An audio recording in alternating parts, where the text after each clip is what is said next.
Okay, welcome to the next death battle, everyone. Sorry.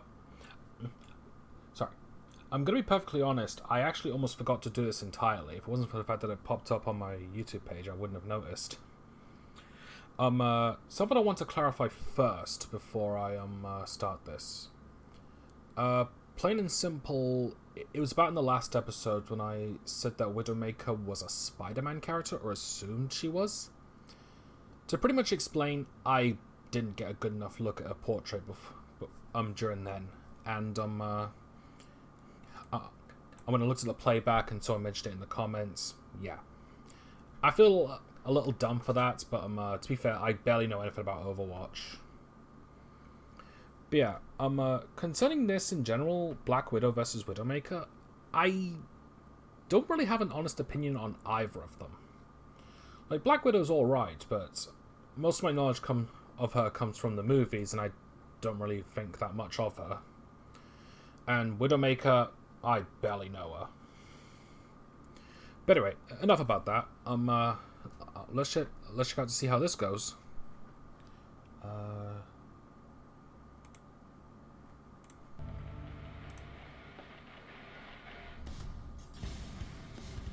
Some people are born to be heroes or villains, but many are thrust upon these roles with very little regard and must simply make the best of their new, stressful life. Like Black Widow, the covert enemy turned ally of the Avengers.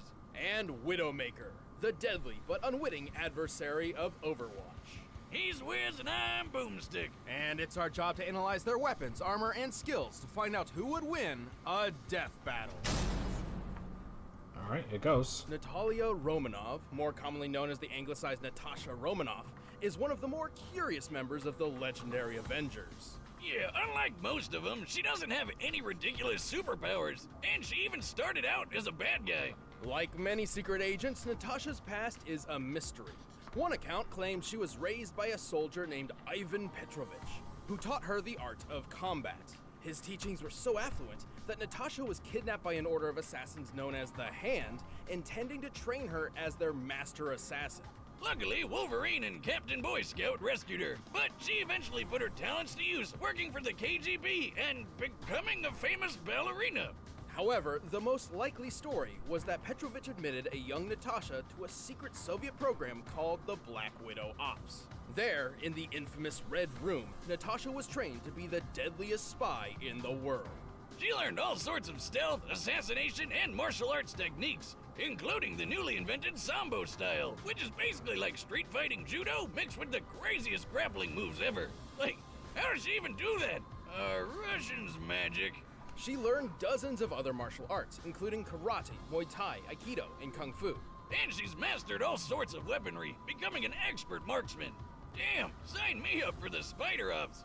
Don't get the wrong idea. The Red Room was brutal. Natasha was brainwashed, literally programmed with false memories, which included her days as a ballerina. She was even forced to duel other members to the death. Crazy to think about considering how much went into each one's training, but all the more to transform her into the ultimate stone-cold spy, codenamed Black Widow. Yeah, sometimes that's what you gotta do if you wanna be a winner. When I was a kid, Mama Boomstick trained me and some friends to eat over 60 hot dogs in 10 minutes. I was the only one who survived. That's... wow. You should see it coming out. Well, while Natasha was plenty deadly on her own, she got one more gift from the Red Room. A super soldier serum. Because at the time, everyone and their dog was trying to make the next Captain America. But she wound up with the knockoff dollar store version, because the Nazis decided to kill the only person in the world who knew how to make it. Seriously, what was this guy thinking? Even still, she received some impressive benefits, including a beyond Olympic level physique, inhuman resistance to poison and disease, and slowed aging. So she gets to keep her good looks for over a century. And run up to 35 miles an hour. Yeah, that's pretty good too. As the Black Widow, Natasha quickly proved her dominance over her peers, soon becoming the KGB's top operative. Taking on the most perilous of missions, it wasn't long until she found herself face to face with an adversary who proved her match, Iron Man. Hey, when it takes a super suit with enough munition to wipe out a whole city to stop you, you know you're pretty good at what you do.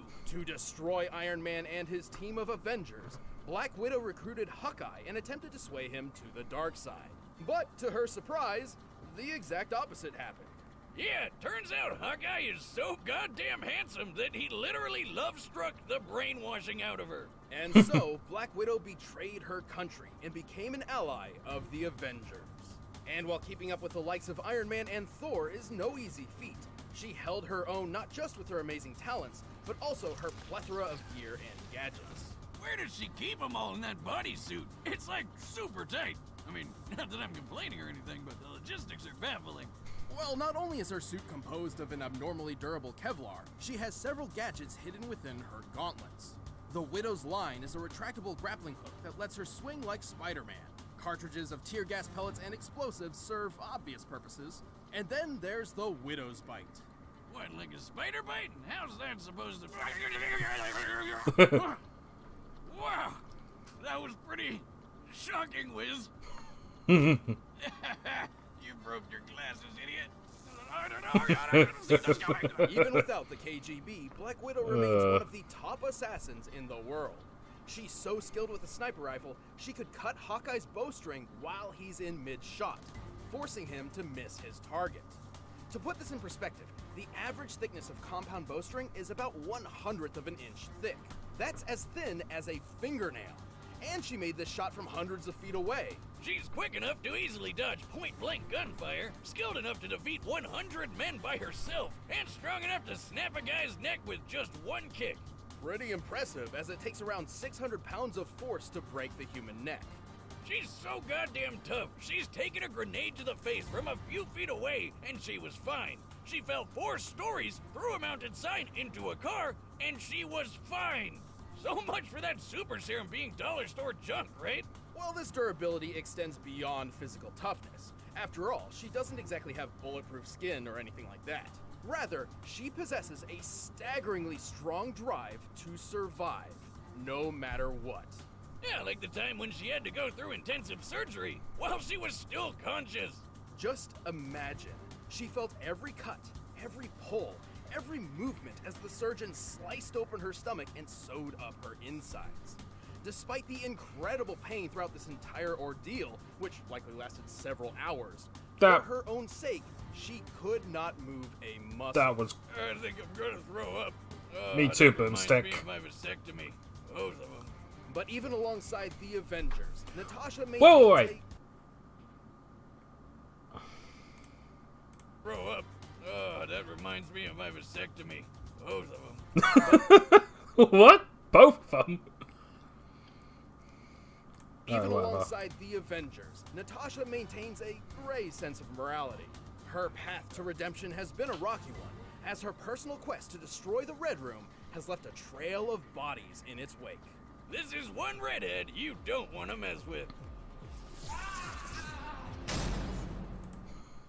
Sorry for the rewind there. I seriously had to listen to that one twice.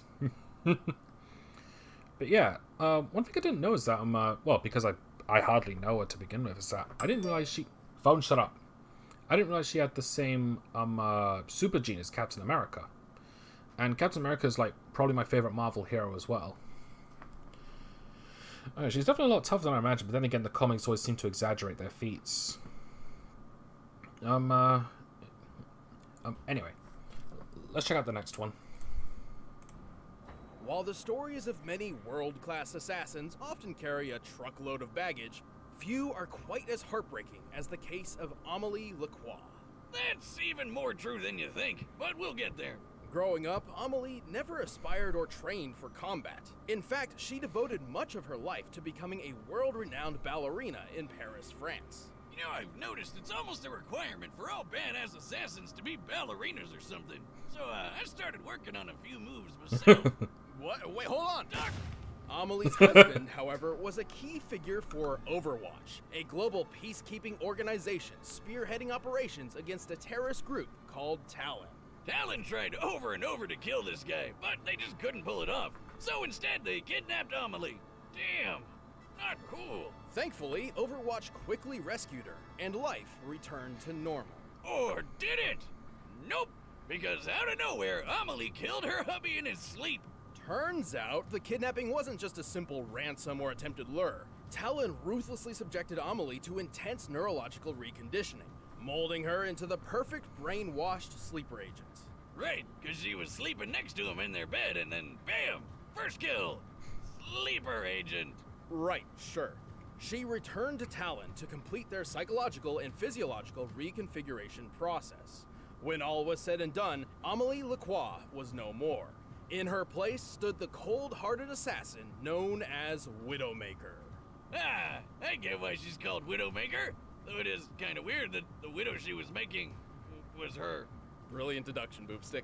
Widowmaker embodies the cold-hearted killer trope so well, it's actually literal. Talon's experiment slowed her heart rate and suppressed her emotions, turning her into an actual cold-blooded killing machine. Hence the cold blue skin. That's not really a thing, is it? Turning your skin blue like that? Oh, I just figured she was the girl Smurf all grown up. Gotta be some trauma.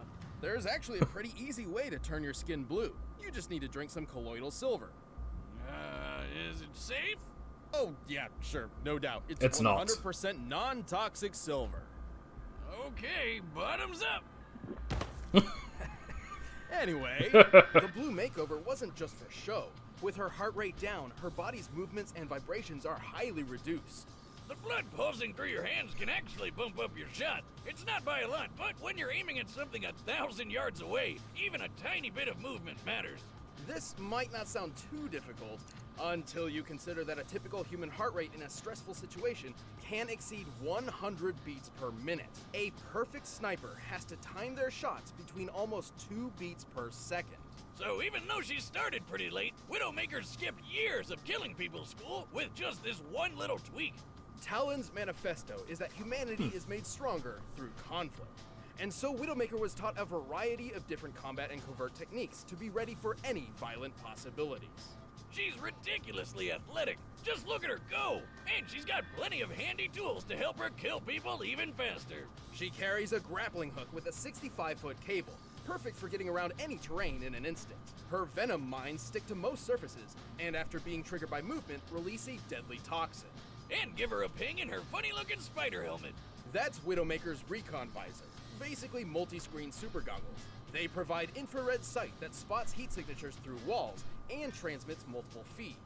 Then there's her signature weapon, the one, the only, Widow's Kiss. It may look like an oversized SMG, but with a click of a button, it turns into a badass sniper rifle. As a sniper, this baby can fire at 4 different levels of power. A fully charged shot hits 10 times stronger than a standard one, making the Widow's Kiss one of the deadliest rifles in the world. Unless you're wearing some really heavy armor, it'll kill pretty much anyone with just one shot. Whiz, build me one now. Yeah, with your luck, your hand will probably get stuck in one of the moving parts, and I'll have to be the one to amputate it and build you a mechanical replacement. Yeah, I'm in.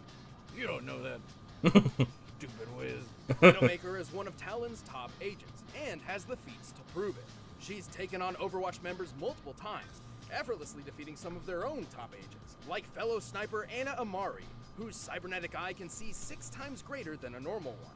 And she pulls this off while achieving ulterior goals, such as when she baited Tracer into unknowingly allowing her to assassinate a diplomat.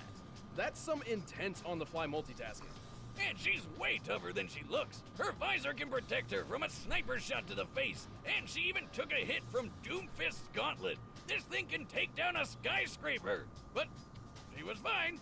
While it wasn't wielded by Doomfist himself at the time, it clearly struck with some serious power.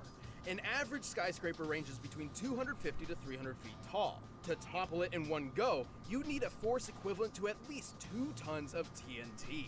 You sure Talon didn't slip her some super serum in a drink or anything? Cause that's ridiculous. Also, while ranged combat may be her forte, Widowmaker is skilled enough to take out an entire armed security force up close while avoiding their gunfire. The blue bombshell can do it all. Kinda sucks that Talon drained her of all emotion, cause now she can't appreciate how badass she is. Kinda like how I sometimes forget I have a shotgun for a leg, until it— God, I hate it when that happens. Talon's experiments may have yielded astounding results, but I'm not sure they were quite so thorough. In fact, every Christmas, a certain blue-skinned woman can be found leaving a rose at her late husband's grave. So maybe, just maybe, Amelie isn't quite gone for good. A single death can change everything. Okay, so just a little prediction here. I'm gonna say that I think Widowmaker might win this one.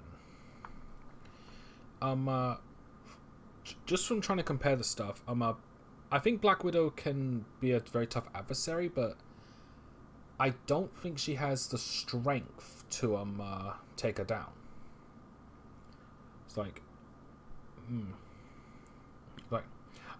I feel that that Widowmaker will be able to beat Black Widow from strength alone, since that seems to be the only thing that she has better, and it could be advantageous. From what I'm trying to recall. I could be wrong though. Anyway, let's watch the fight. Is there another? Yep. Skip that, and let's begin. Battle. But right now, it's time for a death battle! Alright, let's go.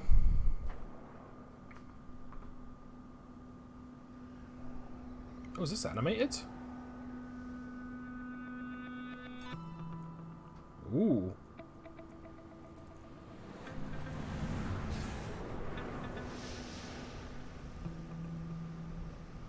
This animation is gorgeous.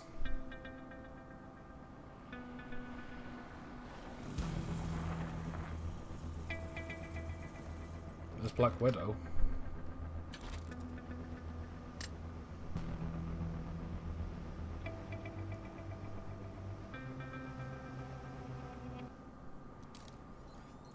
Je te vois.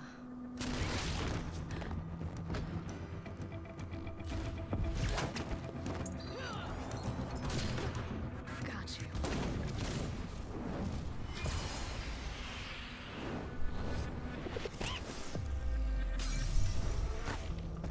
Nice. It's finished. Rendezvous immediately.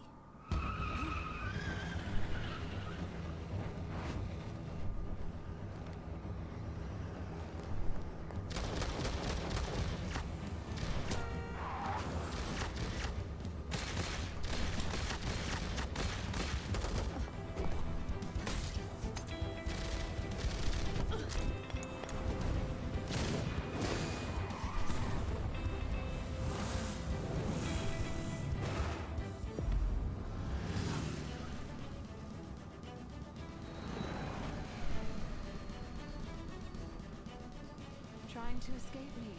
No chance. Abort! Abort!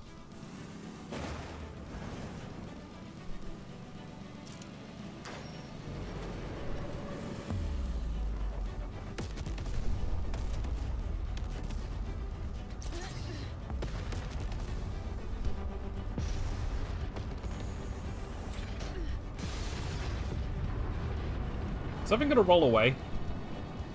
Yep.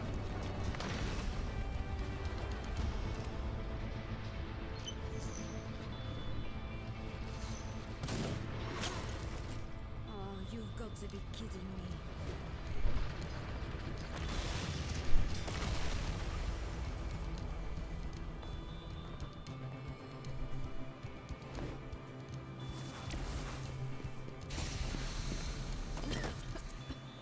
What makes you think you I think she's immune to that. I'm a goddamn Avenger.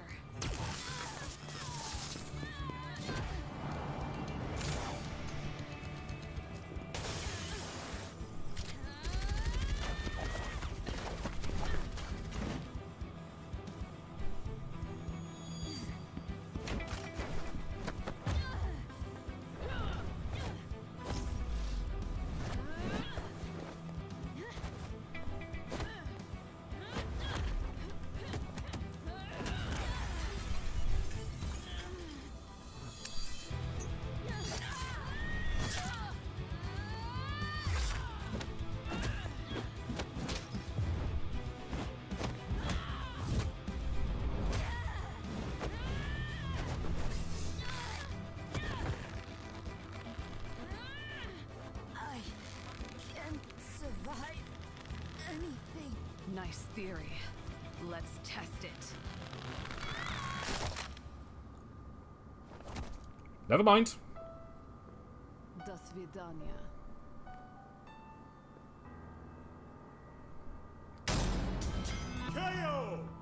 Damn! Which one was the cold-hearted chick again? Given her history, Natasha obviously brought a lot more combat experience to the battle than Widowmaker. Even still, this was far from one-sided. Widowmaker's arsenal in particular made it difficult for Natasha to outgun her in ranged combat, except for the Venom Mine, given her enhanced immune system. But once Widowmaker was disarmed, something which seems to happen a lot, Natasha got the upper hand. Like, literally. She's way better at hand-to-hand. That's a no-brainer just based on how many martial arts she knows, her super serum boost, and how many people she's had to judo to death. They both could dodge bullets and were expert shots, but Widowmaker has never shown capabilities equal to Natasha breaking a neck in one strike, running 35 miles per hour, or shooting a moving bowstring. They were pretty evenly matched when it came to taking hits, though. Natasha took a grenade to the face, while Widowmaker got hit by Doomfist's gauntlet. Yes, but while the gauntlet can take down a skyscraper, even in Doomfist's own hands, it certainly doesn't seem capable of doing so with only one hit. Much less in the hands of a skinny teenager. Hell, Doomfist escaped prison by punching through a concrete wall with his bare fists. I don't think Hoodie Kid's gonna pull that off. Just a hunch. Widowmaker certainly had her moments, but she just couldn't match He's Natasha's blue. greater speed, precision, and decades of experience. She just couldn't find that widow of opportunity. The winner is Black Widow. Hey, thanks for watching this episode of Death Battle. If you want the battle All music right. for yourself, you can get it by clicking the link below. Or you Who's can next? click over there and check out one of those other videos.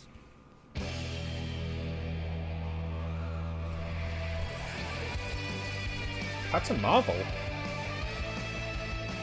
Shazam?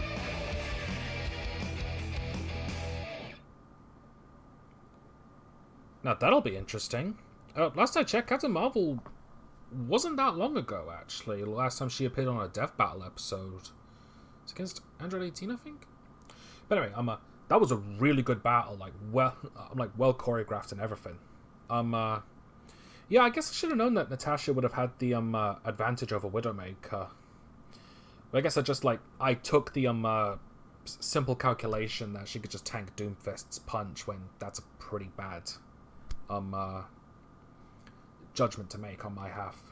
I'm not the best at these sort of things. I just play them by ear. But anyway, thank you all for watching, and I'll see you next time for who's again? Oh yeah, Captain Marvel vs. Shazam. Take care.